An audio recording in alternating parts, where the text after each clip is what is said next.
Okay, so I have both of my files open for the head swap, and right here Riley wasn't smiling, but everybody else was, so this is the time when I would grab a face from another one. And I noticed even though everybody had moved here, her face was still pretty much in the same position. So I would come in and use a selection tool, and it doesn't matter if you use like the little lasso tool. Usually I just use the square one just because it's so fast. And I'll pull off a little section of that image and just grab the moving arrow and drag it into the other file. I'm working in CS4, so those they organize their windows a little bit differently. It was actually a little bit easier in the previous versions.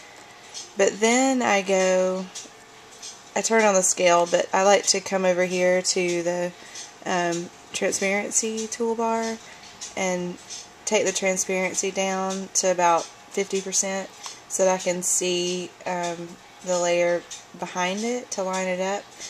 And so I could tell that I was zoomed in closer on the one that I brought Riley's face over from, so I need to scale her face down a little bit. So I just went to Edit, Transform, and Scale, and I'm kind of looking at her ears and her hairline and her cheek over here and getting this size matched up.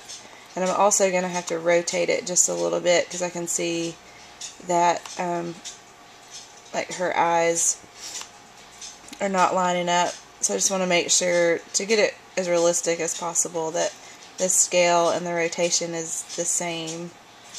And having that layer transparency knocked down helps to kind of use that image in the back as a guide. And I'm usually working off the eyes to do this, the rotating and scale. And sometimes the pictures match up even easier than this because I'll just get everyone to hold still until, you know, just snap like 5 images and then just do a face swap. Nobody's moved, but still, even you can see here, even if they have moved, you can still do it if it's a close match. So now, like, her eyes are lined up and over here on her face, and you can even see that Sean's nose is in this image, but you can just erase it.